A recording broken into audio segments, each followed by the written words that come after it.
நல்ல படங்களை பார்க்க வையுங்கள் பிள்ளைகளை. நல்ல படங்களை பார்த்தால் அப்படி போடு போடுன்னு டான்ஸ் ஆடிட்டு இருக்க மாட்டான். நான் பொதுவா சொல்றேன், அந்த படத்துக்குன்னு இல்லை. எம்ஜிஆருக்கு ஒரு 3 படம் அடுத்தடுத்து வந்துதான் எம்ஜிஆரை முதலமைச்சராக்கிச்சு.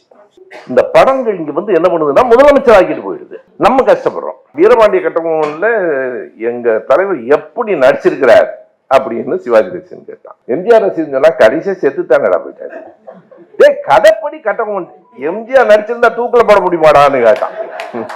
என் நெஞ்சில் குடி இருக்கும்னா 2 நிமிஷம் சத்தம் போடுவான். ஏன்னு எனக்கு இன்னமும் புரியல. அதுல எதுக்கு திரும்ப இவ்வளவு சத்தம் போடுறான்னு தெரியல. நாம் பிள்ளைகளை சரியாக வளர்க்கவில்லையோ என்று கவலையாக இருக்கிறது. ஏன் காக்கையை நாம் இழிவாக பார்க்கிறோம்? கருப்பாக இருக்கிறது என்பதுதானே. முருகனுக்கு மயில் வாகனம், சனீஸ்வர பகவானுக்கு தான் காக்கை வாகனம் என்று சொல்லுவதும் எங்கள் கருப்பை தானே நீங்கள் இழிவுபடுத்துகிறீர்கள். பல இஸ்லாமியர்களின் கடைகளை அடித்து நொறுக்கி விட்டார்கள். கவனியுங்கள், இஸ்லாமியர்களுக்கும் காந்தியார் மரணத்துக்கும் எந்த தொடர்பும் இல்லை. காந்தியாரை சுட்டுக் கொன்ற கோட்சே தன் கைகளில் இஸ்மாயில் என்று எழுதியிருந்ததால் அப்படி கலவரம் என்று கூறுகிறார்கள். அதற்கு சான்றுகள் இல்லை. அது இல்லை என்றால் நான் ஆவண காப்பகங்களிலும் தேடினேன், அப்படி இல்லை. காந்தியாரை கொன்றது ஒரு முஸ்லீமாகத்தான் இருக்கும் என்கிற நம்பிக்கையில் அந்த இஸ்லாமியர்களின் கடைகள் உடைக்கப்பட்டன, பலர் தாக்கப்பட்டார்கள். இதை புதுமை பித்தன் எழுதுகிறார். அவருடைய கமலாவுக்கு என்கிற புத்தகத்தில் இந்த வரலாற்று குறிப்பு இருக்கிறது. நீ என்னடா பெரிய எம்மதர்ம ராஜா, உன்னால என்ன இங்கிருந்து என் உயிரை கொண்டு போறேங்கிறியே, என் நினைப்பை கொண்டு போக முடியுமா? நான் வாழ்ந்த வாழ்க்கையின் அர்த்தத்தை கொண்டு போக முடியுமா? என்னுடைய பழைய கனவுகளை நினைவுகளை எல்லாம் உன்னால கொண்டு போக முடியுமா? இவ்வளவு வேணாண்டா, என் உடம்பையாவது உன்னால கொண்டு போக முடியுமா? என் உடம்பு இங்கதான் நான் போட்டு போறேன், நீ என்ன பெரிய ராஜான்னு. யமதர்மனுக்கு பைத்தியம் முடிச்சு வீட்டை விட்டு போயிட்டான். அது என்னடா இந்த கேள்வி? மாற்றங்கள் வரும், வரட்டும். அதனால் என்ன, யார் நம்மை தூக்கி கொண்டு போய்விட முடியும்? சில மாற்றங்கள் மறுபடியும் திரும்ப வரும். அதற்கெல்லாம் ரொம்ப எல்லாம் கவலைப்பட வேண்டியதில்லை என்று நான் உண்மையாகவே கருதுகிறேன். சிலரை தப்பு பண்றதுக்கு அனுமதிக்கணும்னு தோணுது எனக்கு. ரொம்ப அவசரப்பட்டு தப்பு பண்ண விடாம தடுத்துறோமோன்னு கூட எனக்கு தோணுது. திராவிட நட்பு கழகத்தின் தலைவர் சிங்கராயர் உள்ளிட்ட அனைவருக்கும் என் அன்பு வணக்கம். நான் இலக்கியம் பேச வந்திருக்கிறேன், இலக்கியம் மட்டுமே பேச வந்திருக்கிறேன்.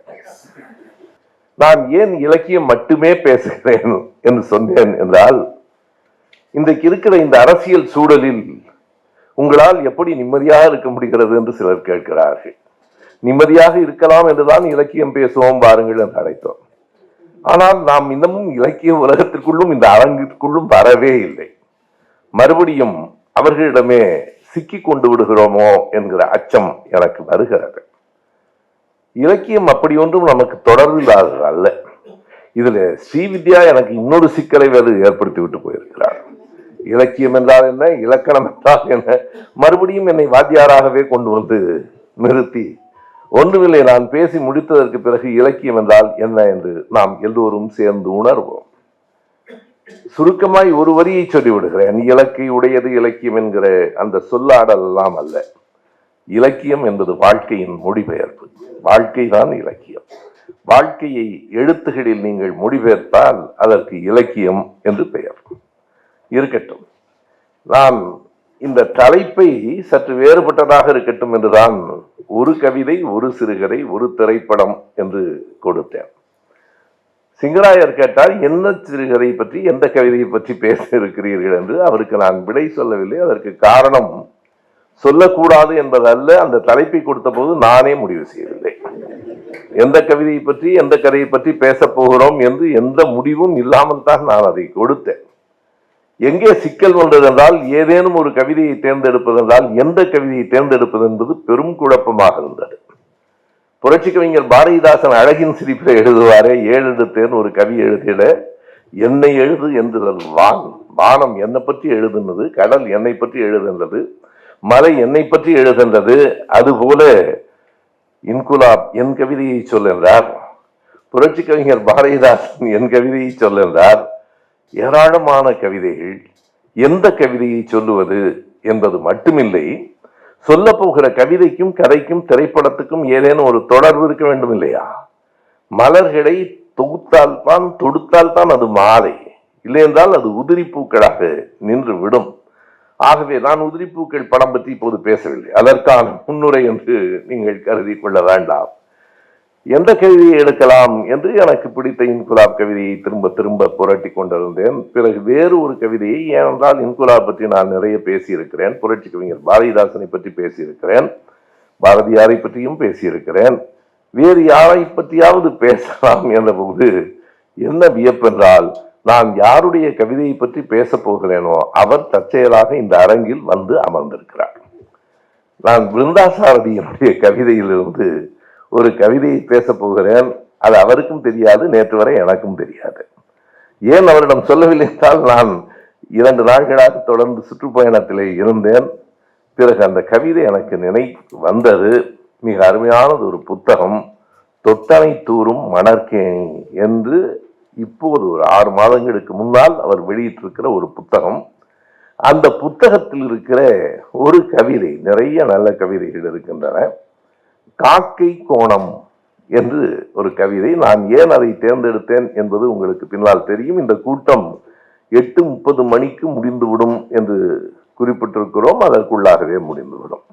என்றால் இவன் கவிதையை கதையெல்லாம் பேசி எப்போது முடியுமோ என்று நீங்கள் கருத வேண்டியதில்லை. குறித்த நேரத்தில் தொடங்கி குறித்த நேரத்தில் முடித்துவிட வேண்டும்.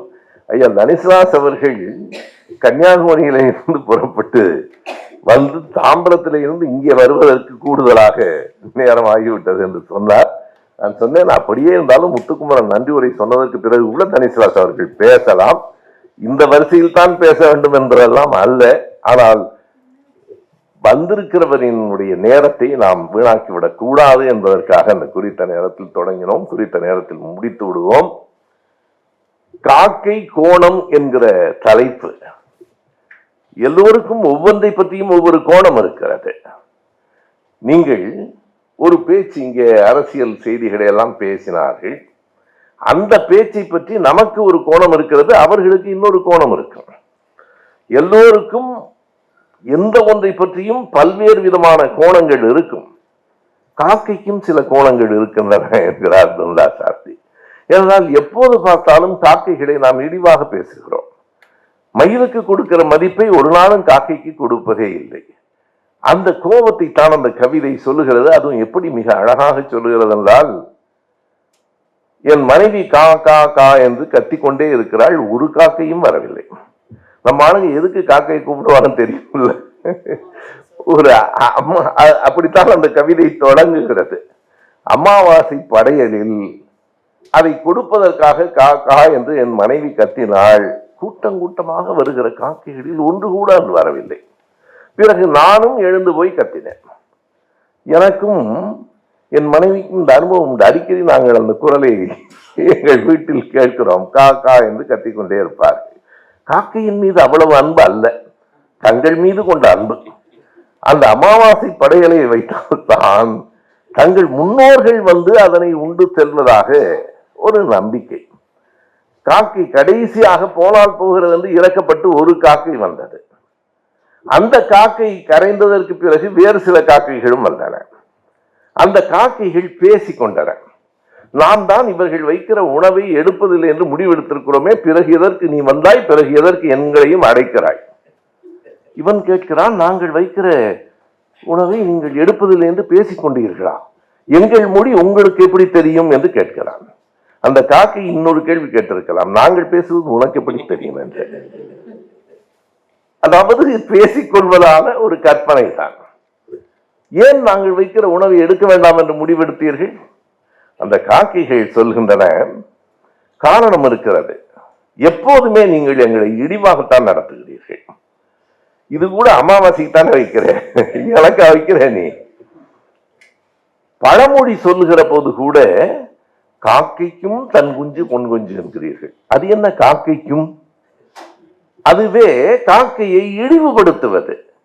காக்கைக்கும் தன் குஞ்சு பொன் குஞ்சு என்றால் அந்த காக்காய் கேட்கிறது, உங்களுக்கு உங்கள் குழந்தை உயர்ந்தது என்றால் எங்களுக்கு எங்கள் குழந்தை உயர்ந்தது. அது என்ன காக்காய்க்கு கூட என்று சொல்லுவது உங்களுக்கு தெரியுமா? எங்கள் கூட்டில் தான் குயில் முட்டையிடுகிறது. நீங்கள் உங்கள் குழந்தையைத்தான் வளர்த்தீர்கள். நாங்கள் குயிலின் குழந்தையையும் வளர்த்த தாய்மை எங்களுக்கு உண்டு, உங்களுக்கு இல்லை. மிக அருமையான ஒரு செய்தி. நானே காக்கை கூடு என்று ஒரு கதை எழுதியிருக்கிறேன். அது குறும்படமாகவும் வந்திருக்கிறது. அந்த காக்கை சொல்லுகிறது, உண்மையிலேயே தன் கூட்டில் இன்னொரு உயிரினத்தின் முட்டையை பாதுகாத்து வளர்ப்பது, அதையும் குழந்தையாக நினைத்து அதற்கு உணவூட்டுவது உலகிலேயே உயிரினங்களில் காக்கை மட்டும்தான். குயில் மிக அழகாய் பாடும், ஆனால் கூடு கட்ட தெரியாது. குயில் ஏன் முட்டையை காக்கை கூட்டில் கொண்டு வந்து வைக்கிறது என்றால், குயிலுக்கு கூடு கட்ட தெரியாது. காக்கைக்கும் இது குயிலின் முட்டை என்று முதலில் தெரியாது. சரியாக சொன்னால் இது குயிலின் முட்டை என்று தெரியாது. அதற்கு பிறகு மற்ற குஞ்சுகள் எல்லாம் காக்கா என்று கத்துகிற போது இது மட்டும் கூ கூ என்று கத்தும். காக்கைக்கு அப்போதுதான் புரியும், நீ புறப்படு, நீ எங்காடு இல்லை என்று அதை விரட்டிவிடும். என் கதை எப்படி முடியும் என்றால், ஒரு குழந்தை தனக்கு பிறந்த குழந்தை இல்லை என்றவனுக்கு ஐயம், அதை கடைசியாக கண்டுபிடித்து விடுகிறான். அந்த குழந்தையிடம் இந்த காக்கை கதையை சொல்லுகிற போது அந்த குழந்தை கேட்கும், அப்படியா, எல்லா காக்காயும் அந்த குயில் குஞ்சை கொத்தி விரட்டிருமாப்பான்னு கேட்கும். அவன் சொல்லுவான், சில காக்கைகள் விரட்டுவதில்லை. அவ்வளவுதான் அந்த கதை. அந்த குழந்தை ஒண்ணு நான் விடமாட்டேன், அந்த குழந்தைக்கு தெரியாது. எனவே அப்படி ஒரு தாய்மை உள்ளம் எங்களுக்கு உண்டு. ஆனா நீ எங்களை என்ன பண்ணி வைத்திருக்கிறீர்கள்? பகுத்துண்டு பல்லுயிர் ஓம்புதல். உங்களுக்கு திருவள்ளுவர் வேணும், எங்களுக்கு ரத்தத்துல கலந்திருக்கு. காக்கை சொல்கிறது, பகுத்துண்டு பல்லுயிர் ஓம்புதல் என்பது எங்கள் ரத்தத்தில் கலந்திருக்கிறது. என்றைக்கும் எந்த காக்கையும் மற்றவர்களை அடைக்காமல் உண்பதே இல்லை. ஆனால் நீங்கள் என்னவெல்லாம் சொல்லுகிறீர்கள். யாராவது யாரையாவது ஏமாற்றுவதற்காக பேசினால் அவனை பற்றி நாம் என்ன சொல்றோம்? அவனை பாரு, அந்த பையன் காக்கா பிடிக்கிறான். டேய், நீ செய்யற வேலையாடா என் மேல கொண்டாந்து விடுறேங்குது. இத பாருங்க, அவன் காக்கா பிடிக்கிறாங்கிறான். காக்கையை நீங்கள் எப்படியெல்லாம் இழிவுபடுத்துகிறீர்கள்? அது பல நேரங்களில் ஒருவன் ரொம்பவும் ஒரு அவசரமான வேலை இருக்கிறது, விரைந்து குளித்து விட்டு கிளம்புகிறான்னா அதுக்கு என்ன பேருங்க? காக்காய் குளியல் தானே. காக்காய் எப்படி குளிக்கும்னு உனக்கு தெரியுமா? உனக்கு என்ன காக்காயை பற்றி அவ்வளவு கேவலமாக காக்காய் குளியல்னு சொல்றீங்க? எல்லா விதத்திலும் இழிவான விஷயங்களுக்கு காக்காயை நிறுத்துகிறீர்கள். சில நேரங்களில் நல்லது நடந்து விட்டால் அப்போது கூட எங்களை எப்படி தெரியுமா சொல்கிறீர்கள்? காக்காய் உட்கார பணம் பட முடிந்ததுங்க. நீ அந்த நேரத்திலும் கூட முழு மனத்தோடு எங்களை வாழ்த்தவில்லை. காக்காய் உட்கார பணம் விட விழுந்ததுங்கிறாய். சரி, எங்கள் புத்திசாலித்தனத்தை எப்போதாவது பாராட்டி இருக்கிறீர்களா? நான் அந்த கவிதை வரிகளை அப்படியே சொல்லவில்லை, அதனுடைய பொருளை சொல்லுகிறேன். புது கவிதை தான், பெரிய எதுகை மோனை இலக்கண இசைவு தொடைகள் எதுவும் இல்லை. இலக்கணத்தை பற்றி நான் ஸ்ரீவித்யா அப்புறம் சொல்றேன். என்ன, நான் தான் இலக்கணம் கேட்டேன்னு சொல்றேன். இலக்கணத்தை மீறுவதும் ஒரு இலக்கணம் தான். எது இலக்கணமாக இருக்கிறதோ அதை மீறுவது இன்னொரு இலக்கணம். அப்போது எங்களின் புத்திசாலித்தனத்தையும் நீங்கள் ஏற்பதில்லை. ஒரு குடத்தில் தண்ணீர் கீழே கிடந்தது. காக்கை கொண்டு வந்து கற்களை எல்லாம் உள்ளே போட்டு தண்ணீர் மேலே வந்ததற்கு பிறகு குடித்தது என்று சொல்கிறீர்களே, அதை ஏன் தந்திரம் என்கிறீர்கள்? அறிவு இல்லையா? அது அறிவு இல்லையா? நீ செய்தால் அறிவு, நான் செய்தால் தந்திரமா?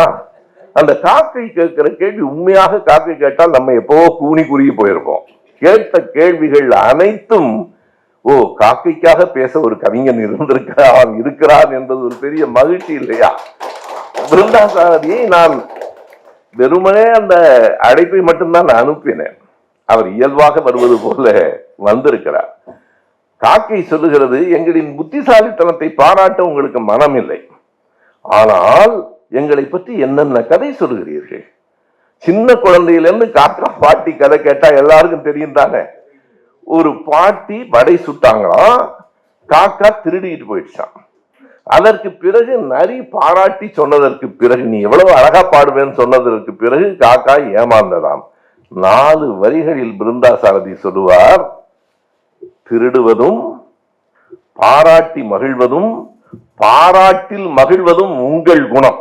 இது எல்லாம் உன்னோட குணம்டா. இதெல்லாம் காக்கைக்கு எங்களுக்கு திருடுவதும் அல்ல, அது உணவு, எங்களுக்கு உணவு. அதாவது எவ்வளவு உயரத்தில் பறந்தாலும் கழுகு பிணத்தை தானே பார்க்கிறதுன்னு சொல்லுவான். அதற்கு அது பிணம் அல்ல, உனக்கு பிணம், அதற்கு இறை, அதற்கு உணவு. நீ யார் பெயர் வைக்கிறதுக்கு? எனவே திருடுவதும் ஏமாற்றுவதும், பாராட்டி ஏமாற்றுவதும், பாராட்டில் ஏமாறுவதும் இவையெல்லாம் உங்கள் குணம். இவற்றையெல்லாம் ஏன் எங்கள் மீது கொண்டு வந்து திணிக்கிறீர்கள் என்று அந்த காக்கை கேட்கும். காக்கையினுடைய எல்லா கேள்விகளும் கடைசியாய் ஒரு கேள்வி கேட்கும், உங்களுக்கு எங்கள் மீது எவ்வளவு கோபம் இருந்தால் நீங்கள் இப்படி ஒரு கதையை சொல்லி வைத்திருப்பீர்கள். முருகனுக்கு எது வாகனம்? மயில். காக்கா யாருக்கு வாகனம்?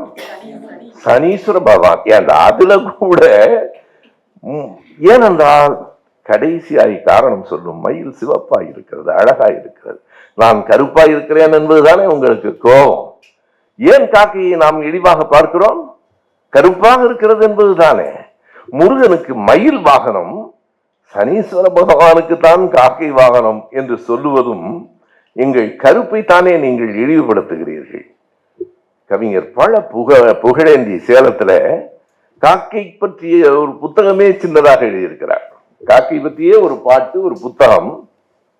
அதில் அவர் 2 செய்திகளை சொல்லுவார். மிக முக்கியமான ஒன்று அவர் கேட்பார் அந்த புத்தகத்துல, எங்காவது கூண்டில் அடைபட்டு எங்களை பார்த்திருக்கிறீர்களா? எந்த பயிரும் காக்கையை கூண்டில் வளர்த்திருக்காங்க? கிளியெல்லாம் வளர்ப்பான், நம்ம மணியெல்லாம் இருக்காரு, பறவையெல்லாம் வளர்ப்பாரு. ஒரு நாளும் காக்கா வளர்த்ததே இல்லை. கூண்டில் அடைபட்டு எங்களை பார்த்திருக்கிறீர்களா? புகழேந்தி சொல்லுகிற அடுத்த வரிதான் மிக அருமையானது. ஏன் நாங்கள் கூண்டில் அடைபட்டு எங்கள் பார்த்ததில்லை தெரியுமா? எங்கள் விடுதலை எங்களின் நிறம். இந்த கருப்பு இருக்க, அது விடுதலையின் நிறம். நீ அப்படிலாம் ஒண்ணு கூண்டுல போற்ற முடியாது. இவர்கள் சொன்னார்கள் ஆட்சி மாற்றம் தான், கூண்டுல எல்லாம் போடலாம், ஆனால் கூண்டுகளை உடைத்துக் கொண்டு சிந்தனைகள் வெளியில் வரும், சமூகத்துக்காக இயங்கும் என்பதுதான் கருப்பின் அடையாளம். அரசியலில் இருக்கிற நான் இந்த தேர்தல் மாற்றத்தை பற்றி பெருசா கவலைப்படல. அரசியலில் என் மனைவி ரொம்ப கோவப்பட்டு வருத்தப்பட்டு கவலைப்பட்டு. ஏனென்றால் மாற்றங்கள் வரும், வரட்டும். அதனால் என்ன, யார் நம்மை தூக்கி கொண்டு போய்விட முடியும்? சில மாற்றங்கள் மறுபடியும் திரும்ப வரும். அதற்கெல்லாம் ரொம்ப எல்லாம் கவலைப்பட வேண்டியதில்லை என்று நான் உண்மையாகவே கருதுகிறேன். சிலரை தப்பு பண்றதுக்கு அனுமதிக்கணும்னு தோணுது எனக்கு. ரொம்ப அவசரப்பட்டு தப்பு பண்ண விடாம தடுத்தரமோன்னு கூட எனக்கு தோணுது. அவர்களை மறந்து விடுங்கள், அவர்களை மக்கள் புரிந்து கொள்வார்கள். நீங்கள் சொல்லி சொல்லி சரி செய்து கொண்டே இருக்கக்கூடாது என்றும் நான் கருதுகிறேன். எதற்கென்றால் கருப்பு விடுதலையின் நிறம் என்று கவிஞர் புகழேந்தி சொல்லுவார். பிருந்தாசாரதி கடைசியாய் ஒரு கேள்வி கேட்பார், கருப்பு என்பதற்காகத்தானே எங்களை நீங்கள் புறக்கணிக்கிறீர்கள், இழிவு செய்கிறீர்கள்? உங்களுக்கு நினைவில்லையா, நீங்கள் இருந்த கருவறை இருட்டு. எங்கிருந்து வந்து எல்லா பயிலும், நீங்கள் இருந்த கருவறை இருட்டு, நீங்கள் போக போகிற கல்லறையும் இருட்டு. இரண்டும், கருவறையும் கருப்புதான், கல்லறையும் கருப்புதான். இந்த மனிதர்கள் கருப்பை இழிவு செய்கிறார்கள். மார்ட்டின் லூதர் கிங் பற்றி பேசுகிற போது எப்படி இங்கே சாதி என்பது ஒரு அளவுகோலாக இருக்கிறதோ, அங்கே நிறம் என்பது ஒரு அளவுகோலாக இருக்கிறது. கலர்ட் அப்படிங்கிறான். கருப்பாக இருப்பது என்பது அது ஒரு தாழ்வானது என்று கருதுகிற போக்கு அது அங்கேயும் இருக்கிறது, இங்கேயும் இருக்கிறது. அதனுடைய குறியீடு தான் காக்கையை பற்றிய நம்முடைய பார்வைகள். இப்போதெல்லாம் நான் உண்மையாக பிருந்தாசாரதி இடத்திலே சொல்ல வேண்டும் என்றால், காலை நேரத்தில் மொட்டை மாடியிலே தான் நடைப்பயிற்சி நடந்து கொண்டிருக்கிறேன். காக்கைகள் பறக்கும் போதெல்லாம் எனக்கு பிருந்தாசாரதியின் நினைவு வருகிறது. அந்த காக்கை கோணம் நினைவு வருகிறது. ஒரு கவிஞனால், ஒரு மானுடத்தை நேசிக்கிற ஒருவனால் தான் காக்கையை இப்படி பார்க்க முடியும். அந்த பார்வைதான் நான் முன்வைக்கிற ஒரு கவிதை. ஒரு சிறுகதை நம்மோடு வாழ்கிறவரிடமிருந்து கவிதையை எடுத்தேன். நம்மோடு வாழ்ந்தவரிடமிருந்து, நாமெல்லாம் பிறப்பதற்கு முன்னால் வாழ்ந்தவரிடமிருந்து ஒரு சிறுகதையை எடுத்தேன். நமக்கு தெரியாத வெளிநாட்டில் இருக்கிறவரிடத்திலிருந்து ஒரு திரைப்படத்தை எடுத்தேன். 1948 42வது வயதில் இறந்து போன சோ விருத்தாச்சலம் எழுதிய சிறுகதை. சோ விருத்தாச்சலம்னு சொன்னா யாருக்கும் படிச்சென்று தெரியாது, இலக்கிய உலகில் இருக்கிறவர்களை தவிர. புதுமை பித்தன் என்று சொன்னால் எல்லோருக்கும் தெரியும். புதுமை பித்தனை தெரியாதவர்கள் இருக்க முடியாது. புதுமை பித்தனினுடைய சிறுகதைகளில் பல சிறுகதைகள் எல்லா மேடைகளிலும் சொல்லப்படும், எழுத்துகளில் கூறப்படும். குறிப்பாக பொன்னகரம் என்று ஒரு கதை உண்டு. அதை பற்றி எல்லோரும் அறிந்திருப்போம். அதிகம் பேசப்படாத ஒரு கதையை நான் இந்த அரங்கிற்காக தேர்ந்தெடுத்தேன். காலனும் கிழவியும். அந்த கதையினுடைய பெயர் நீங்கள் படித்திருக்கலாம். மிக குறைவானவர்களால் தான் அந்த கதை படிக்கப்பட்டிருக்கும் என்று கருதுகிறேன். அதிகம் பேசப்படாத கதை, பேசப்பட வேண்டிய கதை என்பதற்காக அதை நான் தேர்ந்தெடுத்தேன். காலனும் கிழவியும். இந்த காலன் என்கிற சொல் வேறொன்றுமல்ல, இப்படி சொன்னால் புரியும், யமன். நாம் ஒருவன் இறந்து போய் விடுவதை காலமாகிவிட்டார் என்று சொல்கிறோம்.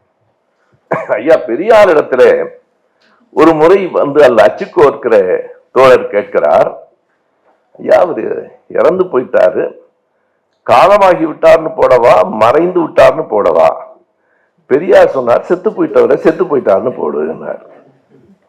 அவனுக்கு புரியல. செத்து போயிட்டாருங்கிறது அவ்வளவு நல்லா இல்லையேன்னு கேட்டான். செத்து போறது நல்லா தான் இருக்காது. எங்கேயாவது செத்து போறது நல்லா இருக்குமா?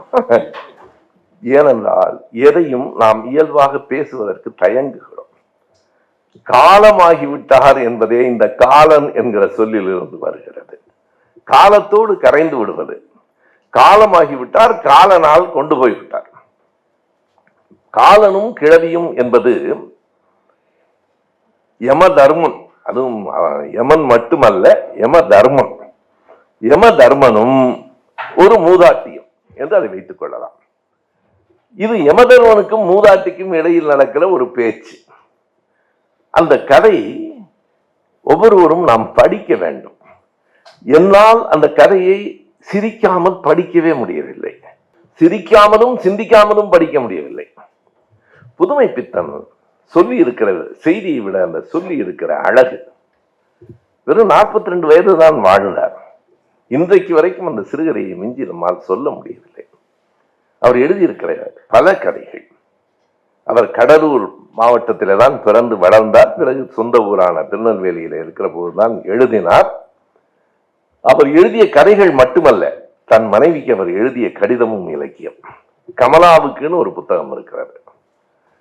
1948 காந்தியார் சுடப்படுகிற போது அவர் மும்பையிலேயோ பூனாவிலேயோ இருந்தார். அன்றைக்கு பாம்பே. அப்போது அங்கிருந்து எழுதுகிறார், காந்தியார் சுடப்பட்டு விட்டார். கமலாவுக்கு பயம். கணவர் ஒரு திரைப்படத்துக்கு கதை எழுதுவதற்காக போயிருக்கிறார். என்ன ஆகி இருக்குமோ, எங்கு பார்த்தாலும் கலவரம். அவர் கடிதத்தில் எழுதுகிறார், அச்சப்படாதே, எங்கும் கலவரம் தான். பல இஸ்லாமியர்களின் கடைகளை அடித்து நொறுக்கி விட்டார்கள். கவனியுங்கள், இஸ்லாமியர்களுக்கும் காந்தியார் மரணத்துக்கும் எந்த தொடர்பும் இல்லை.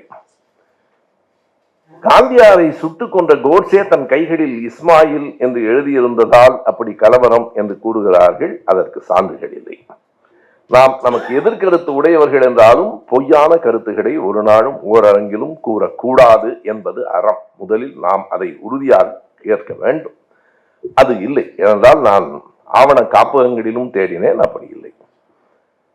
காந்தியாரை கொன்றது ஒரு முஸ்லீமாகத்தான் இருக்கும் என்கிற நம்பிக்கையில் அந்த இஸ்லாமியர்களின் கடைகள் உடைக்கப்பட்டன, பலர் தாக்கப்பட்டார்கள். இதை புதுமை பித்தன் எழுதுகிறார். அவருடைய கமலாவுக்கு என்கிற புத்தகத்தில் இந்த வரலாற்று குறிப்பு இருக்கிறது. ஆனாலும் இங்கு ஒன்றும் பெரிய கலகம் எதுவும் இல்லை, நான் நலமாகத்தான் இருக்கிறேன் என்று எழுதுகிறார். அங்கு இருக்கிற போதே அவருக்கு காச நோய் வந்து விட்டது. அதனால் தான் 42 அன்றைக்கெல்லாம் காச நோய்க்கு மருந்து இல்லை. நமக்கு தெரியும், போனால் போகட்டும் போடா என்கிற அந்த பாட்டே, பாலும் பழமும் படமே, காச நோய் வந்தால் இறந்து போய் விடுவார்கள். இன்றைக்கு புற்றுநோயையும் காப்பாற்றிவிட முடிகிறது. கடவுள் அருளால் என்று நம்புகிறவர்கள் நம்பலாம், மருத்துவ அறிவியலால் என்று நாம் நம்புகிறோம். சரி, காலனும் கிழவியும் கதைக்கு வந்து விடுகிறேன். அந்த கதை இப்படி தொடங்குகிறது. எப்படி பிருந்தாசாரதியின் கதை அமாவாசை என்று தொடங்கிட்டோ அது மாதிரி புதுமை பித்தனின் கதை சுடுகாடு என்று தொடங்குகிறது. வெள்ளக்கோயில் என்றால் சுடுகாடு என்று பொருள். அதான் அவர் தொடங்குகிறார். அந்த ஊர்ல வெள்ளக்கோயில் ஒரு பகுதி இருக்கு, அங்க சுடுகாடு இருக்கு. எங்கள் ஊர் பக்கம் யாராவது நான் வெள்ளக்கோயிலுக்கு போகிறேன் என்றால் சிரிப்பார்கள். இந்த சின்ன வயதிலா என்று கேட்பார். வெள்ளக்கோயிலுக்கு போத இது எப்படின்னா, நீங்க சென்னையில இருக்கிறவர்கள் வெளியூர்ல போய் சொல்லி பாருங்க, உங்க வீடு எங்கே இருக்கிறதுன்னு கேட்டா யாராவது கீழ்ப்பாக்கம்னு சொன்னா, கீழ்ப்பாக்கத்துல என்னடா கீழ்ப்பாக்கத்துல இருக்கவன் எல்லாருமா போயிட்டுக்காரன். கீழ்ப்பாக்கத்தில் அதுவும் மனநல மருத்துவமனை தான் அங்க இருக்கு. கீழ்ப்பாக்கத்துக்கு போக வேண்டியவன் ரொம்ப பேர் இருக்கிறான், அது வேறு. ஆனால் கீழ்ப்பாக்கத்தில் மனநல மருத்துவமனை மட்டும்தான் இருக்கிறதா என்ன? எவ்வளவு அறிவாளிகள் இருக்கிறார்கள், பொதுவானவர்கள் இருக்கிறார்கள். கீழ்ப்பாக்கம் என்றாலே மனநல மருத்துவமனை என்பது போல அங்கே வெள்ளக்கோயில் என்றாலே சுடுகாடு. சிலர் இருக்கிறார்கள் வெள்ளக்கோயிலுக்கு தினந்தோறும் போய் வருகிறார்கள், காலையிலும் மாலையிலும் போய் வருகிறார்கள். சுப்பு நாகராஜன் என்று ஒருவன் இருக்கிறான், அந்த கதையை சொல்கிறேன் நான். காலையிலும் மாலையிலும் சுப்பு நாகராஜன் அந்த வெள்ளக்கோயிலில் உழைத்து களைத்து போனவர்களின் களைப்பை மாற்றுவதற்கு அமுதம் வழங்கிவிட்டு வருகிறான். புரியும், களைப்பை மாற்றுகிற அமுதம் இன்னமும் இந்த நாட்டிலே பரவலாக இருக்கிறது. மாடத்தி தினமும் வெள்ளக்கோயிலுக்கு போய்த்தான் சுள்ளிகளை பொறுக்கி வருகிறாள். ஆனாலும் வெள்ளக்கோயிலுக்கு போகிறவன் திரும்ப வரமாட்டான் என்று நினைப்பு. என்ன வேடிக்கை தெரியுமா? புதுமை பித்தன் சொல்கிறார், என்ன வேடிக்கை தெரியுமா? வெள்ளக்கோயிலேயே பிறந்து வளர்ந்து வாழ்ந்து கொண்டிருக்கிற மருதாயி என்கிற மூதாட்டியை யமனாலேயே கொண்டு போக முடியவில்லை. அதான் கதை. சுடுகாட்டுக்கு பக்கத்தில் இருக்கிறாள்.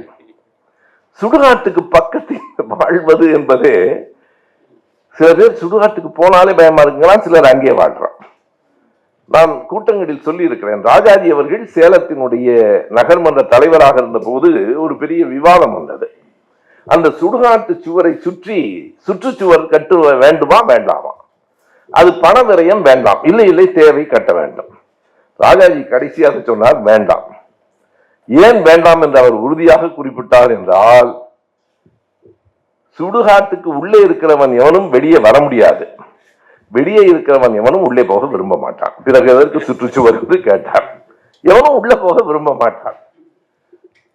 அந்த சுடுகாட்டுக்கு பக்கத்திலேயே அந்த புகைக்கு நடுவிலேயே வாழ்கிற மூதாட்டி மருதாயி, வயது மூத்தவள்.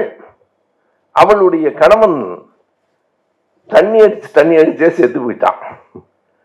இப்போது அவளுக்கு பிள்ளைகள் எல்லாம் உண்டு, எங்க இருக்கிறார்கள் என்று தெரியவில்லை. கடைசி கடைக்குட்டி பெண்ணுக்கு பிறந்த பேரன் மாடசாமியும் ஒரு கிடா எருமையும் தான் கூட இருக்கின்றன. இதுதான் அந்த மருதாயி பற்றிய அறிமுகம். இந்த கதையை சாதாரணமான கதை என்று கருத வேண்டாம், நீங்கள் படித்து பார்த்தால் நான் சொல்வதை விட அதில் இன்னமும் அழகு இருக்கும். அந்த மாடசாமி எப்போது பார்த்தாலும் அந்த எருமை கிடாவை ஓட்டி கொண்டு போனால் தாமதமாக வருவான். அன்றைக்கும் வரவில்லை. பாட்டி திட்டிட்டு இருக்குது வெளியே உட்கார்ந்து, இந்த சவத்து பய போயிட்டு சீக்கிரமா வாடானா, மூதி ஒரு நாளாவது நேரத்துக்கு வரானா என்று சொல்லும் போது அந்த வாசலில் ஒரு எருமை மாடு வருகிறது. அதிலிருந்து ஒருவன் இறங்குகிறான். அது அவன் பேரன் இல்லை, யமதர்மன். யமதர்மன் ராஜாவே எதுக்குடா வந்தான்னா, அங்கே ஒரு சம்பிரதாயம் உண்டாம். சாதாரண ஆட்களை கிங்கரர்கள் போய் தூக்கிட்டு வந்துடலாம். ஆனால் நாட்டின் முதல்வரையோ ஊருக்கு மூத்தவரையோ அழைத்து வருவதென்றால் யமதர்ம ராஜாவே போய் அழைச்சிட்டு வரணும். எனவே இந்த அம்மா தான் இந்த ஊர்ல வயது கூடுதலான பாட்டி. எனவே அழைத்து போவதற்காக யமதர்மனே வந்து அந்த எருமை கிடாவிலிருந்து கீழே இறங்கின உடனே இந்த அம்மாவுக்கு கண்ணு மங்கலா இருக்கு. அதை விட அழகு புதுமைப்பித்தன் சொல்லுவார், இந்த பாட்டிக்கும் கண்ணு பார்வை மங்களா இருக்கு, இந்த ஓலைகளையே பார்த்து பார்த்து சித்திரபுத்திரனுக்கும் கண்ணு பார்வை கொஞ்சம் மங்களா தான் இருக்கு. அவன் தேடி கீறி பார்த்து இந்த பாட்டி தான் வயசுல மூத்ததுன்னு சொல்றதுக்கே நேரம் ஆயிடுச்சு. யமதர்மராஜா ரொம்ப கோவப்பட்டு வந்தார். வந்து அவர் எரும மாட்டை நிறுத்திட்டு கீழே இறங்கின உடனே இந்த பாட்டி சொன்னிச்சு, மூதி எங்கடா போன, இவ்வளவு நேரம் எரும மாட்டையும் உன்னையும் காணும், வந்தது பேரன்னு அந்த பாட்டி நினைச்சிருச்சு. எங்கடா போன மூதி, எரும மாட்டை விட்டுட்டு எரும மாட்டையும் கொண்டாந்து கட்டாம இவ்வளவு நேரம் எங்கடா போன? யமதர்மனுக்கு புரியல, என்னடா வாடா போடான்னு பேசுது இந்த பாட்டி. அடுத்து அந்த பாட்டி சொன்னிச்சு, சரி போதும் நேரம் ஆச்சு, அந்த எரும மாட்டை கயத்தை மரத்துல கட்டி போட்டுட்டு புண்ணாக்கு விதை வச்சிருக்கேன், எடுத்து போடு. யமதர்மர் அவன் யமதர்மன் இல்லையா, அவனுக்கு என்ன தோணுச்சு, இந்த பாட்டியோட கடைசி ஆசையை நிறைவேற்றிடுவான். ஏனென்றால் அவன் தர்மனாச்சே. இந்த பாட்டி இப்படி ஒரு ஆசைப்படுது, போனா போது அந்த எரும மாட்டை கத்திட்டு புண்ணாக்கு விதையெல்லாம் எடுத்து அங்க வச்சுட்டு இப்ப உள்ள வந்து பாட்டிக்கிட்ட பேசுவோம் அப்படின்னு. பாட்டி நான் வந்திருக்கிறது யார் தெரியுமா? அந்த பாட்டி சொன்னிச்சு, தெரியுமாடா, தினம் குடிச்சிட்டு வந்து ஏதாவது பேசுறேன். அது பேர ஏன்னா பார்வை மங்களா இருக்கு. தெரியும்டா, நேத்து வந்து நான் தான் ராஜா வந்திருக்கேன், குடிச்சிட்டு வந்து. இல்ல பாட்டி, நான் இன்னைக்கு யமதர்மன்றியா நீ? நேத்து ராஜா வந்திருக்கேன், இன்னைக்கு யமதர்மன் வந்திருக்கேன். ஏன்னா ஒவ்வொரு நாளும் ஒரு பேரை சொல்ற, ஒரு நேரத்துக்கு வரும். பாட்டி நான் உண்மையா இந்த பாரு சும்மா புண்ணாக்கு வச்சியா அப்படின்னு சொல்லிட்டு பாட்டி அடுத்த வார்த்தை சொன்னோம், திரும்பி பாரு அந்த எரும மாடு கயத்தை பிச்சுக்கிட்டு ஓடுதுன்னு. ஏன் யமனுடைய எரும மாடு ஓடி போயிடுச்சுன்னா, அது வானத்துல சுகமா இருந்தது. அது கொண்டாந்து புண்ணாக்கெல்லாம் வச்ச உடனே அது அந்த பருத்தி விதை புண்ணாக்கெல்லாம் பார்த்துட்டு எரும மாடு கயிறை அறுத்துக்கிட்டு ஓடிடுச்சு. போய் அதை முதல்ல புழிதானுச்சு. என்ன இந்த பாட்டிய நம்ம கூட்டு போச்சோம்னா இது நமக்கு வேலை கொடுத்துக்கிட்டே இருக்கு. யமதர்மன் வேற வழி இல்லாம ஓடி பிடிச்சு அந்த மாட்டை கொண்டு வரலாம். மாட்டை கொண்டாந்து கட்டிட்டியா? பாட்டி நான் வந்திருக்கிறது யாருன்னா, அட இருக்கட்டும்டா, எப்ப பாரு குடிச்சிட்டு உளர வேண்டியது. பாட்டி சொன்னிச்சு, குடிச்சிட்டு உளறனா? யமனுக்கு புரியல, என்னடா இந்த பாட்டி நம்மளை பார்த்து இப்படி பேசுது. அதற்கு பிறகு கடைசி அவன் முடிவெடுத்தான், இனி இந்த பாட்டிய விட்டுட்டு போய் பிரயோஜனம் இல்லை. பாசக்கயிறை கையில் எடுத்தான். பாசக்கயிறை இந்த பாட்டி தொட்டு பார்த்து சொன்னிச்சு, அருமையான கயிறுடா, உங்க தாத்தங்காலத்துல தான்டா கிடைக்கும், கொடி கட்டுறதுக்கு கயிறே இல்லாம இருக்குன்னு கவலைப்பட்டேன், கட்டுறான் அந்த கயிறை கட்டுறான்னுச்சு. எந்த கயிறை? நீ கயிறை வச்சிருக்கீங்களடா, அந்த கயிறை கொடி கயிறை கட்டுன்னு. அவனுக்கு புரியல, இது என்னடா நம்ம அட சொல்றேன் கட்டுறான்னு. அந்த பாட்டி சொன்ன மிரட்டல்ல யமதர்மன் பயந்து கொடி கயிறா கட்டிட்டான். கொடி கயிறா கட்டின பிறகு ஒரே ஒரு வழிதான் இருக்கிறது என்று சிந்தித்தான். என்ன பண்ணான்னா, அப்படி தன்னுடைய விஸ்வரூபத்தை காட்டினான். இந்த பாட்டி கண்ணு மங்களா எத்தி பாட்டி, என்னடா இப்ப என் பேரன் அவன் தங்கிருந்தானே அவங்கடான்னுச்சு. நான் தான் அவன், உன் பேரனே வரல, நான் யமதர்மன், நான் தான் கிடாமாட்டோட வந்திருக்கேன், இங்க எதுக்கு இவ்வளவு தூரம் வந்தேன்னு கேட்டுச்சு. எதுக்குடா இந்த வெள்ள கோயிலுக்கு நீ எதுக்கு இவ்வளவு தூரம் வந்தேன்னு? உன்னை கூட்டிட்டு போறதுதான். எதுக்கு என்ன கூட்டிட்டு போற? அந்த சித்திரகுப்தனை அவனுக்கு கட்டு தெரியாம தேடி நேத்தே கூட்டு போக வேண்டியது இன்னைக்கு தான் சொன்னான். நீ வந்தா இவ்வளவு வேலை விடுறேன், புறப்படு போலாம். இருடா கொஞ்சம் வேலைகளை இருக்கு, முடிச்சுட்டு போலான்னுச்சு. அதற்கு பிறகு அந்த பாட்டி கேட்ட கேள்விதான் அந்த கதை. கேட்டது, நீ என்னடா பெரிய யமதர்ம ராஜா, உன்னால என்ன இங்கிருந்து என் உயிரை கொண்டு போறேங்கிறியே, என் நினைப்பை கொண்டு போக முடியுமா? நான் வாழ்ந்த வாழ்க்கையின் அர்த்தத்தை கொண்டு போக முடியுமா? என்னுடைய பழைய கனவுகளை நினைவுகளை எல்லாம் உன்னால கொண்டு போக முடியுமா? இவ்வளவு வேணாண்டா, என் உடம்பையாவது உன்னால கொண்டு போக முடியுமா? என் உடம்பு இங்கதான் நான் போட்டு போறேன், நீ என்ன பெரிய ராஜான்னு. யமதர்மனுக்கு பைத்தியம் முடிச்சு வீட்டை விட்டு போயிட்டான். அது என்னடா இந்த கேள்வி? ஏன்னா அந்த கேட்ட கேள்வி இருக்கு பாருங்க, நீ இவ்வளவும் என் நினைப்பை, என் வாழ்ந்த வாழ்க்கையின் தடங்களை எல்லாம் கூட விடு, என் உடம்ப கூட்டிட்டு போக முடியுமா? யமதர்மனை அப்ப புதுமைப்பித்தன், யமதர்மனை புதுமைப்பித்தன் கேலி செய்கிறார். இந்த கதைகளை புராணத்தை மிக நுட்பமாக கேலி செய்கிறார். என் உடம்ப கூட உன்னால தூக்கிட்டு போக முடியாது, நீ என்னடா பெரிய யமதர்ம ராஜன்கிறன்னு போயிட்டான்.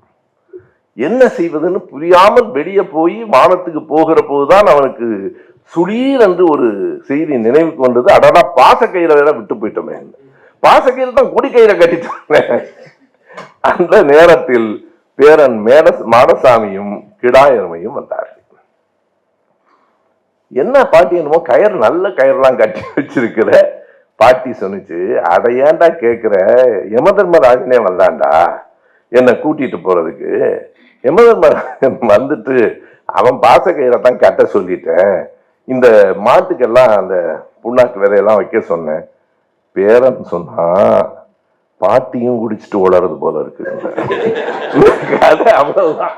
அவனுக்கு என்ன தோணுச்சுன்னா, வயசான காலத்துல இந்த கிழவி இதுவும் குடிச்சிட்டு ஓடுறது போல இருக்கு. அதுதான் கதை முடிந்தது.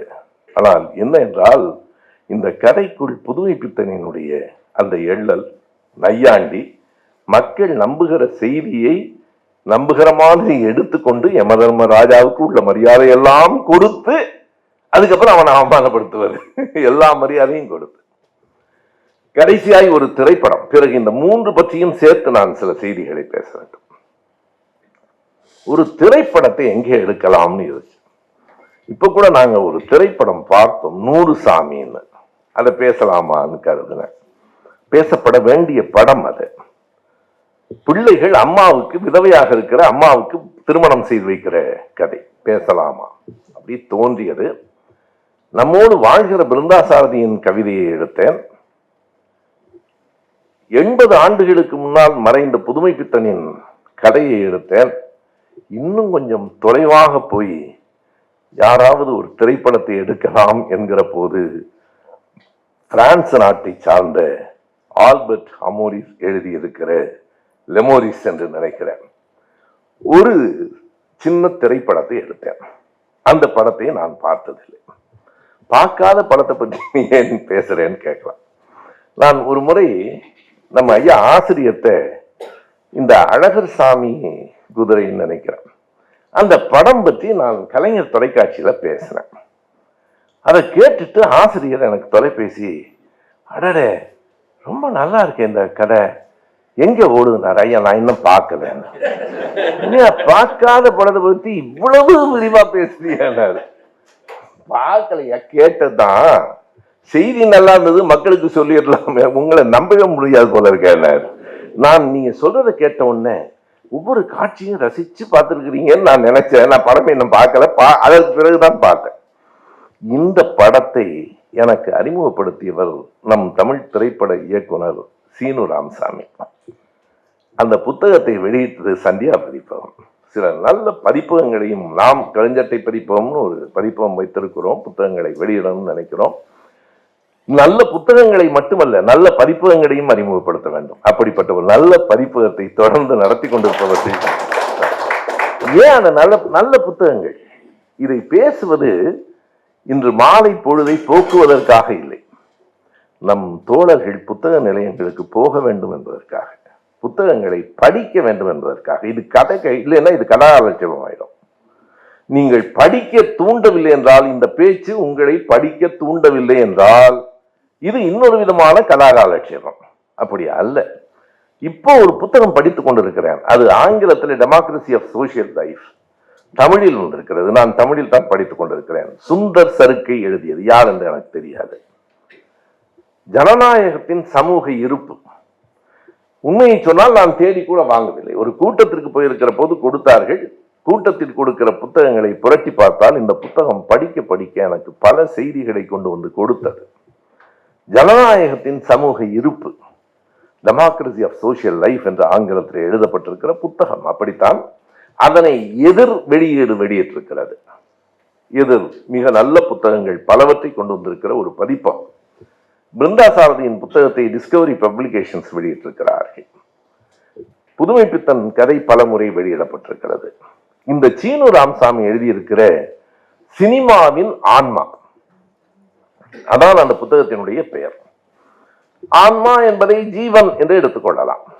ஆன்மா கிடையாது, ஜீவன், அதனுடைய உயிர்ப்பு, சினிமாவின் உயிர்ப்பு. 23 திரைப்படங்களை பற்றி எழுதியிருக்கிறார். அதுல ஒன்று இந்தியாவை சார்ந்தது, பதேர் பாஞ்சாலி. பதேர் பாஞ்சாலியை தோழர் குமரன் போன்றவர்கள் கண்டிப்பாக பார்த்திருப்பாங்க, நாம் பார்த்திருக்க வேண்டும்.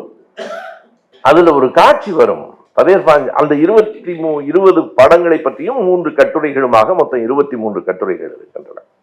அதை எதற்காக சீனு ராமசாமி எழுதியிருக்கிறார் என்றால், நான் உலக திரைப்படங்களில் இவற்றையெல்லாம் பார்த்தேன், ரசித்தேன் என்று பாராட்டுவதற்காக இல்லை, பள்ளிக்கூடத்து பிள்ளைகளுக்கு இதனை சொல்லிக் கொடுங்கள். ஏன் பள்ளிக்கூடத்து பிள்ளைகளுக்கு சினிமா பார்ப்பதை சொல்லிக் கொடுக்க வேண்டும்? நல்ல சினிமாவை அவர்கள் பார்க்கட்டும் என்பதற்காக சொல்லிக் கொடுங்கள், அவ்வளவுதான். அதற்குள் எல்லா அரசியலும் இருக்கிறது. அவர் சொல்லி இருக்கிற நல்ல, நமக்கு சினிமா ரசனை இருக்கிறது, நல்ல சினிமாக்களை பார்த்து ரசிக்கும் ரசனை இல்லை. திரைப்பட ரசனை என்பதும் வாழ்வில் மிக தேவையானது. கலை இலக்கியத்தை ரசிக்காதவன் வாழ்வில் சரியாக இருக்க மாட்டான். கலை இலக்கியங்களை படியுங்கள். நண்பர் உமாபதி தான் ஒரு முறை சொன்னார், நான் கலைஞர் தொலைக்காட்சியில் அவ்வப்போது சிறுகதையெல்லாம் சொல்லுவேன், ஆனா உங்களுக்கு சிறுகதை எல்லாம் படிக்க பண்ண அவருக்கு இப்போ வந்த உடனே தமிழ் குமரன் கேட்டார், பல புள்ளி விவரங்கள் வருடங்கள் இதெல்லாம் எப்படி நினைவு வச்சுக்கிட்டு சொல்றீங்க? எனக்கு வேற வேலை இல்லை. எனக்கு என்ன வேற வேலை என்ன இருக்கு? ஒன்றும் இல்லை. படிப்பது, நினைவு வைத்துக் கொள்வது, சொல்லுவது, அவ்வளவுதான் என்னுடைய வேலை. இதுக்கு அரசாங்கம் எனக்கு ஓய்வூதியம் கொடுத்தாங்க. அதனால அந்த சாப்பாட்டுக்கு என்ன பண்றதுன்னு ஒரு கேள்வி வரும்ல. அப்போ அதாவது ஆங்கிலேயர்கள் இந்த ஓய்வூதியம் பென்ஷன் கொடுத்ததே ஒரு பெரிய நம்மீதான நம்பிக்கையில தான். வேலைக்கு பிறகும் ஓய்வுக்கு பிறகும் வேலை செய்வார்கள் என்கிற நம்பிக்கை இல்லை. 60 வயசுக்கு அப்புறம் ரொம்ப காலம் இருக்க மாட்டாங்கிற நம்பிக்கை. அது ஏன் அவ்வளவு பெரிய பென்ஷன் கொடுத்தாங்கன்னா, எப்படியும் 62 63 ஆள் போயிடுவான், சந்தோஷமா இருந்துட்டு போட்டோம்னு கொடுத்தான். ஆனால் இன்றைக்கு மருத்துவ அறிவியலின் வளர்ச்சி, நானே சொல்லுவேன், எனக்கே கொஞ்சம் குற்ற உணர்வா தான் இருக்கு. 21 வருடம் வேலை பார்த்தேன், 28வது வருடம் பென்ஷன் வாங்குறேன். அரசாங்கத்துக்கு எவ்வளவு பெரிய நட்டம் ஏற்படுது. ஆனால் அந்த வாங்குற ஓய்வூதியத்துக்கு உண்மையாக சமூகத்துக்கு வேலை செய்யணும். அதுதான், வேற ஒண்ணும் இல்லை. எனக்கு அரசாங்கம் கொடுக்கிற சம்பளத்துக்கு உண்மையா படிக்கிறேன், சொல்றேன். எதற்காக என்றால், அந்த படங்களை, நல்ல படங்களை பார்க்க வையுங்கள் பிள்ளைகளை. நல்ல படங்களை பார்த்தால் அப்படி போடுன்னு டான்ஸ் ஆடிட்டு இருக்க மாட்டான். நான் பொதுவா சொல்றேன், அந்த படத்துக்குன்னு இல்லை. நான் பேசுறதெல்லாம் பொதுவா தான் பேசுவேன். ஆனா எங்கேயாவது யாருக்காவது போய் பொருந்துனா அதுக்கு நான் பொறுப்பு இல்லை. நல்ல படங்களை பார்க்க பிள்ளைகளுக்கு கற்றுக் கொடுங்கள். சீனு ராமசாமி ரொம்ப அக்கறையோடு ஒரு மிகச்சிறந்த இயக்குனர். அவர் இயக்கி இருக்கிற படங்கள்ல நீர்ப்பறவை, தென்மேற்கு பருவக்காற்று, தர்மதுரை, மிக நல்ல படங்களை எல்லாம் இயக்கி இருக்கிறார். மிக நல்ல படங்களை பிள்ளைகள் பார்க்க வேண்டும் என்று எழுதியிருக்கிறார். இந்த புத்தகத்தில் இருக்கிற 20 கதைகளுக்குமான ஒற்றுமை, 20 கதைகளும் குழந்தைகளை பற்றியன. பதேர் பாஞ்சாலி தவிர மற்ற எல்லாம் ஒவ்வொன்றும் ஒவ்வொரு நாட்டில் எடுக்கப்பட்டது. இப்போது மீண்டும் எனக்கு குழப்பம் வந்தது, எந்த கதையை சொல்லுவது. ஏன்னா ஒவ்வொரு திரைப்படம் அவர் 3-4 பக்கங்கள்ல தான் எழுதியிருக்கார். ஆனால் அந்த திரைப்படம் நாம் பார்த்தது போல நம் நெஞ்சில் நிலைக்கிறது. எந்த கதையை சொல்லுவதுன்னு எனக்கு குழப்பம் வந்தது. வேர் இஸ் மை ஃப்ரெண்ட்ஸ் ஹவுஸ்னு ஒரு கதை இருக்கு, ரொம்ப பிடிச்சது. கலர்ஸ் ஆஃப் பாரடைஸ்னு ஒரு படம், எல்லாமே ஒரு படத்தின் கதை எழுதுறார். ஒரு நண்பனுக்கு நாளைக்கு அவனை பள்ளிக்கூடத்தை விட்டு விலக்கிடக்கூடாதுங்கிறதுக்காக அவனுடைய அந்த வீட்டு பாட நோட்டை வச்சுட்டு போயிட்டானேன்னு அதை கொடுக்கணுங்கிறதுக்கு ஒரு பையன் அவன் படுற துயரம், அலைச்சல் இருக்கு. அந்த வீட்டை கண்டுபிடிக்க முடியல அவனால. அது ஒரு கதை, where is my friend's house, ரொம்ப நல்லா இருக்கு. பிறகு எனக்கு குழப்பம் தீர என்ன செய்தேன்னா, சீனு ராமசாமிக்கு தொலைபேசி, ஐயா சந்தியராமராஜன் தான் தொலைபேசி எண்ணை வாங்கி, உங்களுடைய கதை 20 திரைப்படம் பார்த்தேன், இதுல உங்களுக்கு பிடிச்சது எதுன்னு கேட்டேன். அண்ணா கலர்ஸ் ஆஃப் பாரடைஸ் பத்தி பேசுங்க. எனக்கு மனசு வரல, ரெட் பலூன் பத்தி பேசுவாங்க. ரெட் பலூன் ஒரு கலை, ஒரு பிரெஞ்சு. ஏன் நான் கலர்ஸ் ஆஃப் பாரடைஸ், அது ஒரு கண் பார்வை இல்லாத ஒரு சிறுமியை பற்றிய கதை. இது நான் எடுத்துக்கொண்ட மற்ற ஒரு கவிதைக்கும் சிறுகதைக்கும் இயைந்து வருகிற இன்னொரு விதமான கதை, ரெட் பலூன், சிவப்பு பலூன். ஒரு பள்ளிக்கூட சிறுவன் பற்றியது. அவனுடைய சூழ்நிலை எப்படி இருக்குன்னா, கண்டிப்பான பாட்டி வீட்டுல, கடுகடு வென்றிருக்கும் ஆசிரியர்கள் பள்ளிக்கூடத்துல. ஒரு பிள்ளை சந்தோஷமா இருக்க முடியுமா? பிள்ளைங்களை, எங்களுடைய பெரிய பேரனும் பேத்தியும் இங்க படிச்ச பிள்ளைங்க தான். 13 வயசுலதான் அமெரிக்கா போய் இப்ப கனடாவில் இருக்காங்க. அவனை மறுபடியும் வந்துருங்கடா நாட்டுக்கு அப்படின்னா அந்த பிள்ளைங்க சொல்லுது, வேண்டாம் எங்களுக்கு இங்கே இருக்கும். ஏண்டா அப்படின்னா, அவர்கள் சொன்ன காரணம் எனக்கு இன்னமும் நினைவு இருக்கிறது. இங்க பள்ளிக்கூடத்துல ஆசிரியர்கள்லாம் ரொம்ப ஃப்ரெண்ட்லியா இருக்காங்க. அப்ப அதுக்கு என்ன பொருளுங்க? நம்ம ஊர்ல அப்படி இருக்கிறது இல்லை. ஒரு ஆள் சொல்லுவாரு, குழந்தைகள் பள்ளிக்கூடத்துக்கு போக மகிழ்ச்சியா புறப்படுறதா நம்ம வீட்டுல எங்கேயாவது ஒரு கம்பை அடிச்சு இப்போ ஒடிச்சு அடிச்சுட்டே பள்ளிக்கூடம் வரைக்கும் கூட்டு போறது. அங்க வாத்தியார் சொல்லுவாரு, இனி விடுங்க நான் பாத்துக்கிறேன். படிப்பானா? நீங்க யோசிப்பாரு, பள்ளிக்கூடம் போற வரைக்கும் இவர் அடிச்சுட்டே போவாரு. அங்க வாத்தியார் சொல்றாரு, நான் பாத்துக்கிறேன். அவனுக்கு எவ்வளவு பெரிய வெறுப்பு வரும். அப்படி ஒரு சூழலில் வளர்கிற ஒரு சிறுவன், பேரை மறந்துட்டேன். அவன் யாருமே தன்கிட்ட அன்பா இல்லை, அவனுக்கு கோபம். ஒரு 3 பக்கத்துல தான் எழுதியிருக்காரு. அது 1.5 மணி நேர திரைப்படம். போகிற வழியில் ஒரு நாள் ஒரு மின் கம்பத்தில் ஒரு சிவப்பு பலூன் சிக்கிக் கொண்டிருக்கிறது. மின்கம்பத்தில் ஏறுவது ஆபத்து என்று அவனுக்கு தெரியல. அந்த சிவப்பு பலூனை கையில எடுத்துறான். எடுத்தா ரொம்ப பிடிக்குது அவனுக்கு. அதை கையில வச்சுட்டே இருக்கான். அந்த பலூன் இருக்கிற போதெல்லாம் அவன் மகிழ்ச்சியா இருக்கிறான். அந்த பலூனோடைய பள்ளிக்கூடத்துக்கு போறான். வாத்தியார் பலூன்லாம் உள்ள கொண்டு வரக்கூடாதுங்கிறார். ஐயே, இந்த நாட்டுல பலூன் அவனை என்ன பண்ணுது? அவனுக்கு அந்த குழந்தைக்கு அது மகிழ்ச்சி தருது. அவனுக்கு அதுவே பிடிக்கல, ஆனாலும் உள்ளதான் வச்சிருக்கான். ஒரு நாள் அதற்காகவே தலைமை ஆசிரியர் அவனுக்கு ஒரு அரை நாள் தண்டனை கொடுக்கிறார். நீ வாசல்லையே பலூனை வச்சுட்டு நில்லுடான்னு. அந்த பலூனை வீட்டுக்கு கொண்டு வந்தால் பாட்டி திட்டுது, பலூனை போட்டு வாங்க. ஏன் உனக்கு என்ன பாட்டி, பலூனை நான் வச்சுக்கிட்டா என்ன? அவனும் பலூனும் பிரிவதே இல்லை. அந்த படத்துல அவனும் பலூனும் பிரிவதே இல்லை. அவனுக்கு தம்பி, தங்கை, நண்பன் எல்லாம் அந்த பலூன் தான். அதை கொஞ்சுவான், அந்த பலூனை கொஞ்சுவான், பலூனோட பேசுவான். பலூன் படுத்துக்கும் போது பிடிச்சிக்கிட்டே தூங்குவான். ஸ்கூல்ல இந்த பயலுங்கள்லாம் என்னடா அந்த பலூனு, அதை ஒரு நாளைக்கு உடைக்கிறோமா இல்லையா பாருமானுங்க. அதுவே இவனுக்கு அவ்வளவு கோபம் வரும். கடைசியாய் அந்த காட்சி இருக்கு பாருங்க. எல்லாருமா சேர்ந்து இந்த பையனை பலூனை உடைக்கிறதுக்காக விரட்டும் போது ஓடுவான். போய் ஒரு இடத்துல போய் இருக்கிற போது கூர்மையான கற்கடை எடுத்து அந்த பலூன் மீது அடிப்பானுங்க. பலூன் வெடித்து கொஞ்சம் கொஞ்சமாக உயிர் விடும். எல்லோரும் சிரிப்பார்கள். அந்த சிறுவன் மௌனமாய் இருப்பான். சீனுராமசாமி எழுதுவார், எல்லோரும் சிரிப்பார்கள், அந்த சிறுவன் மௌனமாய் இருப்பான். அந்த மௌனம் 1000 கதறல்களுக்கு சமம். 1000 கதறல்களுக்கு சமம். அந்த புள்ள அவனுடைய மிகப்பெரிய தோழமையை இழந்து விடுகிறான். படம் இங்க முடிஞ்சு போச்சு. ஆனாலும் இயக்குனருக்கு இந்த இடத்தில் படத்தை முடித்தால் பார்க்கிறவர்களுக்கு சோகமா இருக்குமேன்னு அந்த கடைசி காட்சி என்ன என்றால், பிரான்ஸ் நாடு முழுவதும் இருக்கிற வண்ண வண்ண பலூன்கள், பச்சை, சிவப்பு, மஞ்சள், கருப்பு, எல்லா பலூன்களும் கட்டறுத்து கொண்டு இவனை நோக்கி ஓடி வருகின்றன. எல்லா பலூன்களையும் கயிறையும் பிடித்துக் கொள்கிறான், வானத்தில் பறக்கிறான், படம் முடிக்கிறான். அவ்வளவு. இது ஒரு மாய காட்சி. இங்க இருக்கிற பெரியவர்களுக்கு நினைவு இருக்கும், மதுரை வீரன் ஒரு படம் வந்தது 56. எம்ஜிஆருக்கு ஒரு 3 படம் அடுத்தடுத்து வந்துதான் எம்ஜிஆரை முதலமைச்சராக்கிச்சு. இந்த படங்கள் இங்க வந்து என்ன பண்ணுதுன்னா முதலமைச்சர் ஆக்கிட்டு போயிடுது. நம்ம கஷ்டப்படுறோம். எல்லாரையும் கொண்டு வந்து முதல்ல மலைக்கள்ளம், பிறகு அலிபாபாவும் 40 திருடர்களும் 55, 56 மதுரை வீரன். மதுரை வீரன்ல கடைசியா கதைப்படி என்ன ஆகுமோ அதானே ஆகணும். மாறுகை மாறுகால் வெட்டிடுவாங்க. அதோட படத்தை நிறுத்தினா டைரக்டர் ரசிகர்கள் வெட்டிடுவாங்க. எம்ஜிஆர் வந்து எம்ஜிஆர் சாமானடா, அது என்ன பண்றதுன்னு எனக்கு புரியல. சின்ன நாமளதான் சொல்லுவார், சிவாஜி ரசிகனுக்கு எம்ஜிஆர் ரசிகனுக்கு சண்டை வந்துச்சு. அப்ப எம்ஜிஆர் ரசிகன் கேட்டான், வீரபாண்டிய கட்டபொம்மன்ல எங்க தலைவர் எப்படி நடிச்சிருக்கிறார் அப்படின்னு சிவாஜி ரசிகன் கேட்டான். எம்ஜிஆர் ரசிகன் சொன்னா கடைசியா செத்துத்தானடா போயிட்டாரு. கதைப்படி கட்டபொம்மன் எம்ஜிஆர் நடிச்சிருந்தா தூக்கில போட முடியுமாடான்னு கேட்டான். எம்ஜிஆர் மட்டும் நடிச்சிருந்தா தூக்கில போட்டுருவானா அந்த பாலர்மான்னு கேட்டான். போட்டா டைரக்டர் தூக்கில போட்டுருவாங்க. இப்போ எதிர இருந்து ரசிக்கிற மக்களின் ரசனையே அச்சமா இருக்கு.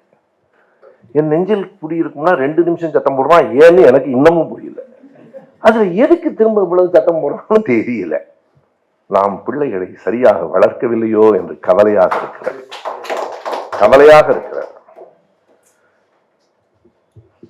பேசிட்டேன் நானும். ஏன்னா இவ்வளவு நீங்க எல்லாம் அரசியல் பேசி நான் பேசவே இல்லை. மதுரை வீரனில் மாறுகை மாறுகால் வாங்கிய பிறகு படம் முடியாது. கடைசி காட்சியில் இறந்து கிடக்கிற மதுரை வீரன் வானத்துக்கு போவார். பொம்மியும் இன்னொரு 2 கதாநாயகி, 2 பேரும், ஒண்ணு வெள்ளையம்மா, பானுமதியும் பத்மினியும், மூவரும் சொர்க்கலோகத்துல டூயட் பாடும்போதுதான் படம் முடியும். அதான் சுபம். இல்ல ஆனா நம்மளால ஒத்துக்கவே மாட்டான். இது இந்த சிறுவனின் சிவப்பு பலூனை பார்த்தவர்கள் கவலையோடு அந்த படத்தை விட்டு வீட்டிற்கு போகக்கூடாது என்று இயக்குனர் கருதி இருக்கிறார். அந்த புத்தகம் சினிமாவின் ஆன்மா 20ல் நான் 13 திரைப்படமோ 12 13 படிச்சுட்டேன். படியுங்கள், மிக அருமையானது. சரி, என்னுடைய உரையினுடைய இறுதி பகுதி, எதுக்கு இந்த கவிதை, எதுக்கு இந்த கதை, எதுக்கு இந்த திரைப்படம், மூன்றுக்கும் என்ன தொடர்பு? ஒரு சின்ன தொடர்பு, ஒரு பெரிய தொடர்பு, இரண்டையும் சொல்லணும். ஒரு சாதாரணமான இந்த மூன்றுக்கும் இடையிலான தொடர்பு நீங்க கவனிச்சிருப்பீங்க, பேச முடியாதவர்களோடு பேசுகிறார்கள். கவிதை காக்காயோட பேசுறாரு, சரிதானா? அந்த பாட்டி யமதர்மனோட பேசுது, இந்த பையன் பலூனோட பேசுறான். உயிரினங்களோடும் மனிதர்களை தவிர்த்த மற்றவர்களோடும் பேசி மகிழ்கிற ஒரு இயல்பு, அது இல்லை ஒற்றுமை. இந்த மூன்றுக்கும் இடையிலான மிகப்பெரிய ஒற்றுமை காக்காய் அறம் பேசுகிறது. அது அறச்சீற்றம். என்னடா என்ன பார்த்து நீ கேலி பண்ற?